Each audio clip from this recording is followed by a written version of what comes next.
Bonjour à tous et bienvenue sur videobourse.fr pour une analyse moyen terme de la paire euro-dollar. Alors, on commence par le technique. Donc ici en graphe journalier, rien d'exceptionnel. Donc j'avais dit jeudi que j'étais toujours sur un biais baissier.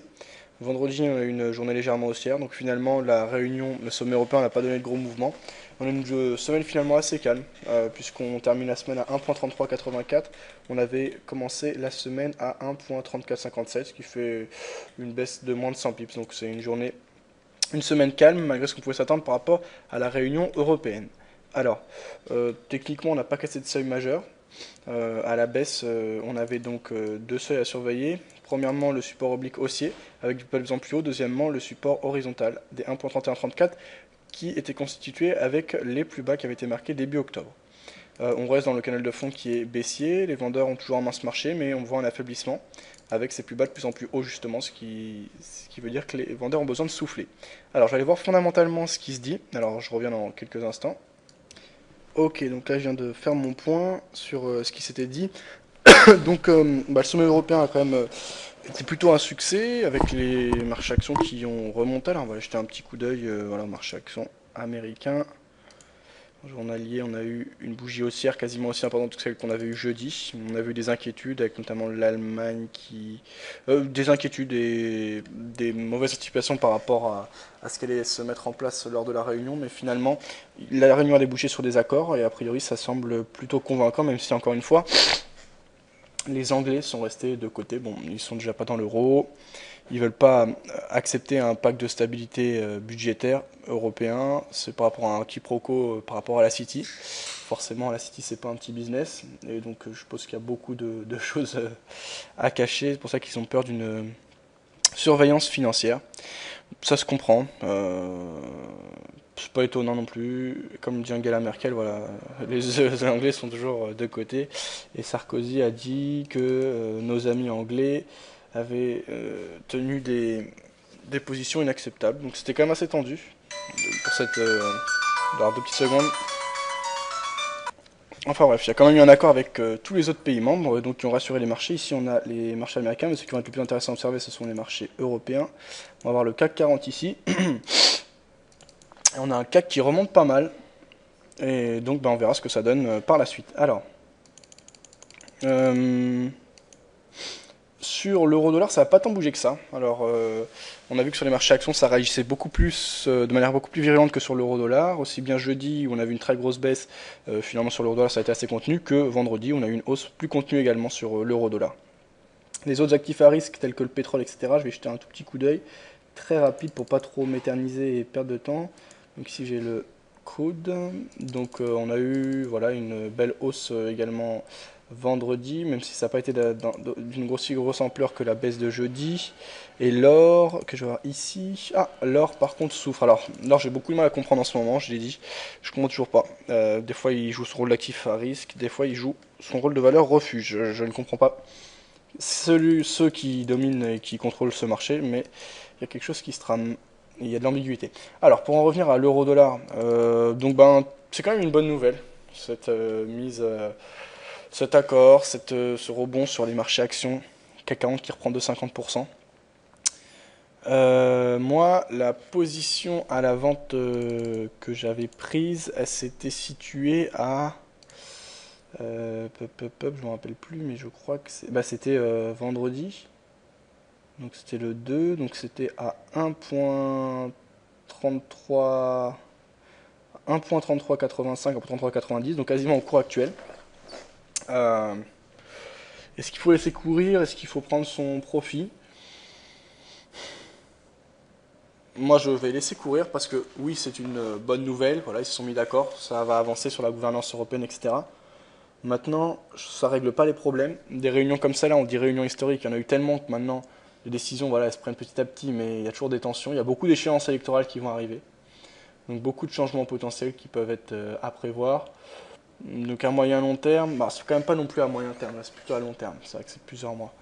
Mais malgré tout, je pense pas que ça règle le problème. C'est-à-dire que c'est bien, c'est une bonne chose que les gouvernements soient mis d'accord et qu'il y ait un pacte de stabilité budgétaire. Maintenant, les problèmes, ils sont là, les dettes, elles sont là, et quoi qu'il arrive, il y aura de la tension et de la crainte. Maintenant, j'ai cette position en cours. j'ai un stop loss. Enfin, j'ai pas la position ouverte hein, pour ma part, mais voilà, moi, ma décision c'était de prendre une position à la vente. Stop loss possible, soit 1.3547, soit au-dessus de la résistance oblique baissière. Euh, Moi, dans le cas d'une position long terme, voilà, je conseille au-dessus de la résistance oblique baissière.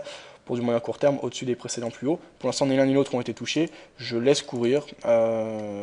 Pourquoi pas fermer par exemple la moitié de la position ici et l'autre moitié là également. Il y a plusieurs possibilités. Après, c'est à chacun son plan trading et sa manière de gérer son risque.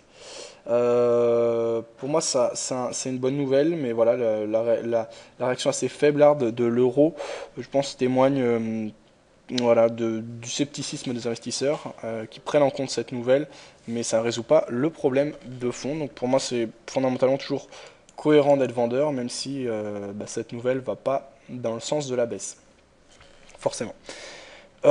Techniquement, en journalier, essoufflement de la part des vendeurs, je l'ai dit. Prise en main du marché par les acheteurs timides. Donc c'est toujours un marché qui est quand même dominé par la vente.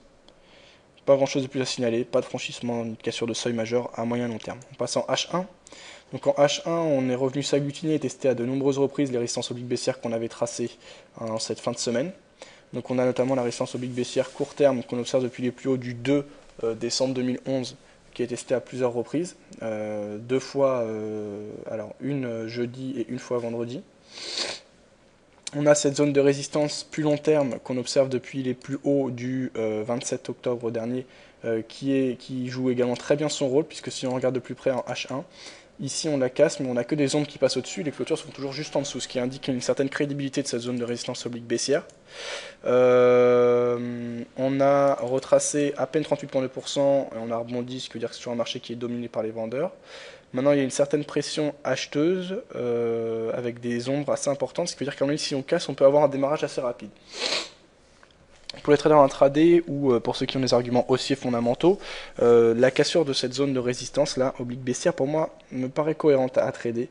Peut être intéressante puisqu'on aurait un ratio gain-perte intéressant à jouer si on place son stop loss sous les plus bas du 25, on va chercher des retracements de Fibonacci tels que les 38,2 ou les 50%.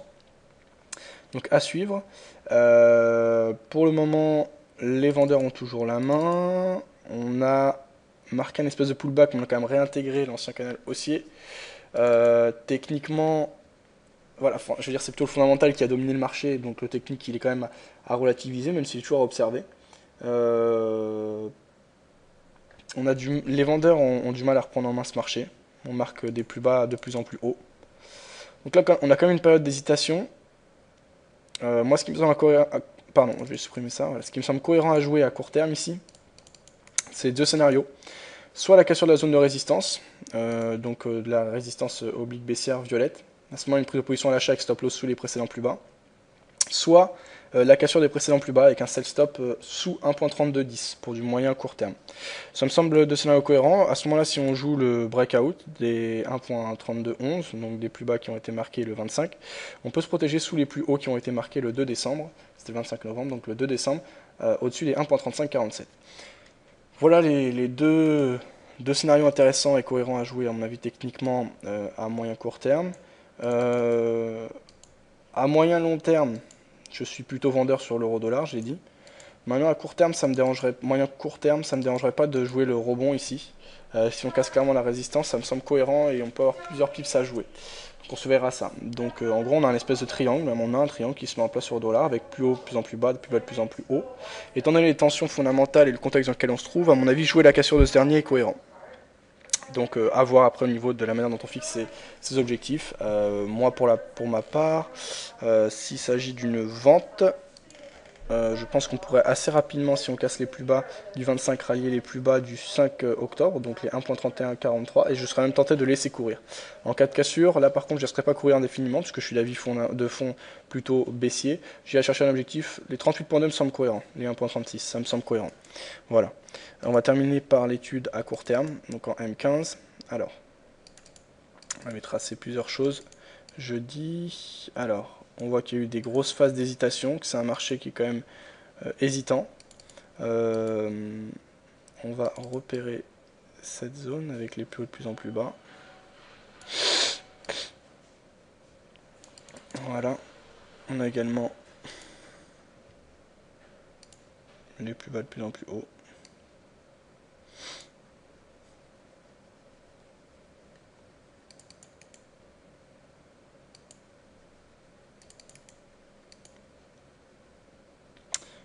On s'encouse dans un espèce de triangle ici. Quoi d'autre à noter? Bah, pas grand chose.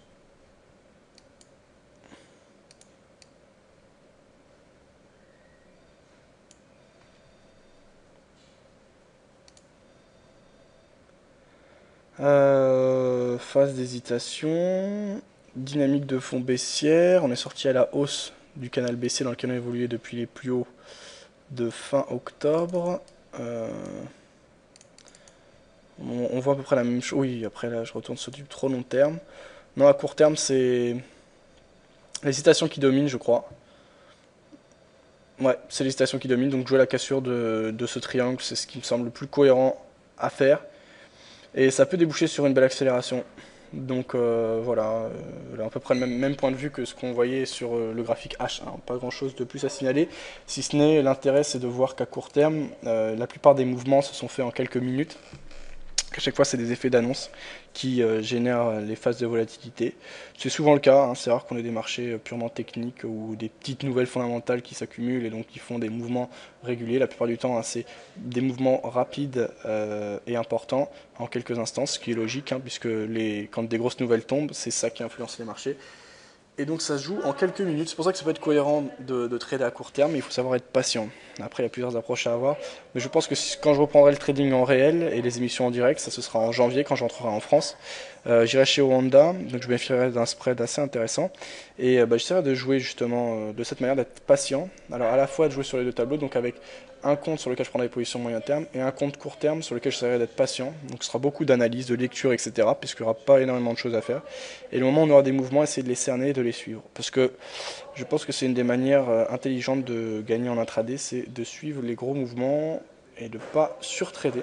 On en revient à ce qu'on disait avec Bird il y a plusieurs années maintenant, lors des émissions. Mais c'est ça le trading, hein, c'est des choses qu'on connaît, qu'on a parfois du mal à assimiler, puis il faut aussi se connaître soi-même, etc. C'est tout un travail. Voilà, il n'y a rien de miraculeux en tout cas sur les marchés. Après, le tout est de savoir appliquer les choses qu'on connaît. Moi, les règles, hein, bien sûr, depuis 4 ans que je suis toujours sur les marchés, je les connais, c'est pas pour ça que je les applique. Vous vous rappelez des risques excessifs que j'avais pris lors de mon dernier compte réel. Donc voilà, par rapport à l'euro-dollar, j'ai pas plus de choses à indiquer. Donc bonne nouvelle. Ceux qui sont pas sur le marché, là pour le moment, je conseille d'attendre et de trader la cassure du triangle court terme. Pour ceux qui sont vendeurs, moi pour ma part, je laisse courir la position à la vente, toujours avec les stop loss indiqués précédemment. On suivra ce qui se passe la semaine prochaine. Alors, au niveau des nouvelles, rapidement, qu'on doit attendre la semaine prochaine, qu'est-ce qu'on a? Alors, ça, ce sera le 13 décembre. Voilà, donc c'est non, ça c'est mardi. Lundi, qu'est-ce qu'on aura? Le 12, voilà. En nouvelles, bon, rien de majeur. Non, vraiment pas grand chose. 9h30 par rapport à l'économie européenne, on aura l'index des prix allemands. Par rapport à l'économie américaine, on aura l'indice NAHB, indice du marché immobilier américain, l'importance faible. La situation mensuelle du budget par rapport à l'économie américaine à 20h, mais rien de grandiose. Et vendredi, on avait eu quelques nouvelles qui étaient plutôt bonnes pour l'Europe dans la matinée et un chiffre S important. C'était donc la balance commerciale qui était exactement conforme aux attentes et un peu meilleur qu'attendu, un peu meilleur que le mois précédent, pardon. Et on avait eu des bons chiffres par rapport à l'économie européenne dans l'ensemble, si ce n'est la balance commerciale allemande qui était tombée à 12,60 au lieu de 14,70 attendu et 15,10 précédemment. Le reste était des bons chiffres. Voilà, c'est tout ce que j'ai à dire. On se retrouve la semaine prochaine pour un nouveau point sur l'euro-dollar.